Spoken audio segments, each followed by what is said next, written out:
Before I get into this rant, this is a plea for money because we need donations to keep on the air, to provide rants, to provide guests with different points of view, to make sure that people watching this know there is another sense of history, another sense of the facts, aside from what Justin Trudeau and his Minister of Finance and his cabinet and his paid media tell you, because they are not always right.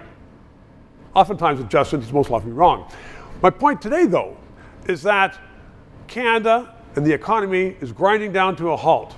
I live in a small town, and people are worried about their children, about their jobs. They're worried about keeping their houses.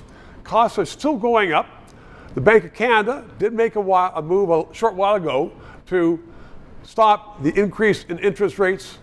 Was it soon enough? I don't know. I'm not an economist, but I am a consumer, and I am watching what's going on, and I know there are people in pain in this country.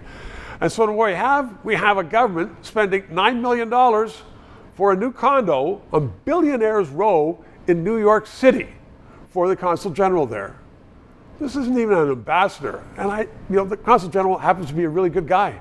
But the stupidity of this government to make that decision now, the stupidity of this government to be spending hundreds of millions of dollars on other issues that simply should not be dealing with. This is a woke government, and it has to be defeated. Trudeau's not going to go anywhere before. You've heard me say this. He's not going to go anywhere before he has to. He loves the job, and he says his job is to finish it. I hope he doesn't get to finish it, because if he does, Canada will be finished. However, he needs to be defeated. His ministers need to be defeated. Every issue, whether it be safe drugs, whether it be the terrible situation with NATO, we need a government that is responsive. We need a government that levels with people. We need a government that delivers the goods. And we need a government that is not trying to change Canadian society in its own woke image. Nobody voted for that. And Trudeau has been getting back into power because of problems with the system, or I blame my conservative friends. You guys lost the election. You shouldn't have lost the election. But we need to be vigilant. We need to guard against what Trudeau is trying to do with the internet, trying to have another 300 or 400 bureaucrats to listen to everything, to censor what you can hear and see and read. We need a wholesale change in Canada. So hold on.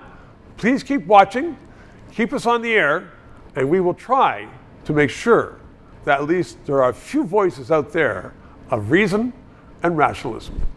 Thank you.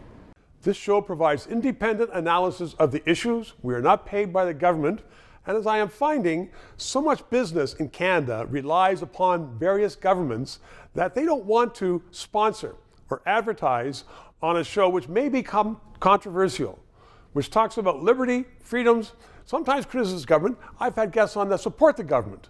But people are saying, you know what? We don't want to bite the hand that feeds us, i.e. government, which is why I hope you'll subscribe and contribute to keep this show on the air.